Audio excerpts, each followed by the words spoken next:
రియా మన దగ్గరికి వచ్చారు హైదరాబాద్ నుంచి. సో మన గురించి తెలుసుకొని డార్కిల్ సర్జరీ బ్రెస్ట్ ఇంప్లాంట్స్ పెట్టించుకోవడానికి. సో ఆవిడకి 400 సీసీయే కావాలి, లేదంటే వెళ్ళిపోతానని చెప్పారు. సో వెంటనే 400 సీసీ ఆర్డర్ పెట్టి తెప్పించాం. ఈరోజు సర్జరీ చేయబోతున్నాం. సో మా గురించి ఎలా తెలుసుకున్నారు యాక్చువల్లీ?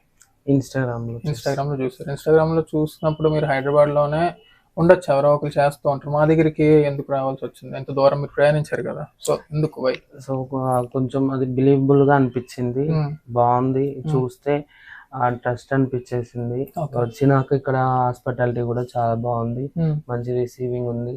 సో మాకు చాలా బాగా అనిపించేసి. సో ఇప్పుడు మీకు సర్జరీ అయిపోయిన తర్వాత ఈవినింగ్ బాగుంటే ఆ రోజే మీరు వెళ్ళిపోవచ్చు కూడా, మిమ్మల్ని ఉంచడం అనేది ఉంచాం. సో ఎందుకంటే ట్రాన్స్జెండర్ జనరల్లీ ఆ కంగారు ఉంటుంది, వచ్చిన వెంటనే చేంజ్ చేసుకోవాలి వెళ్ళిపోవాలని. ఎందుకో నాకు తెలియదు, బట్ మీకు కంగారు ఎక్కువ ఉంటుంది. మీరే కదా చాలా మంది దగ్గర చూసాను. సో ఈ సర్జరీ మేము చేస్తాము, ఈఎంఐ ఆప్షన్స్ కూడా ఉంటాయి.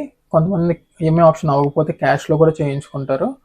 మాది వైజాగ్లో ఉంది. ఇప్పటికి చాలా సర్జరీస్ చేస్తున్నాము కూడా. సో మీకు డార్కిల్ అయినా, లేదు అంటే నిర్మాణమైనా, లేదు అని అంటే ఎస్ఆర్ఎస్ అయినా, లేకపోతే సిగ్మాయిడ్ అయినా, లేదంటే స్కిన్ గ్రాఫ్టింగ్ తొడమైన నుంచి స్కిన్ తీసేయాలన్నా సరే అన్ని సర్జరీస్ చేస్తాం. హెచ్ఐవి పాజిటివ్ ఉన్నా సరే కూడా హ్యాండిల్ చేస్తాం కేసెస్. సో ఇంకెక్కడ చూడొద్దు. ట్రాన్స్జెండర్ సర్జరీస్ కావాలి అంటే, జెండర్ రీఅఫర్మేషన్ సర్జరీస్ కావాలంటే look no further, Vijay transgender clinic రండి, చేయించుకొని హ్యాపీగా వెళ్ళండి. Thank you so much.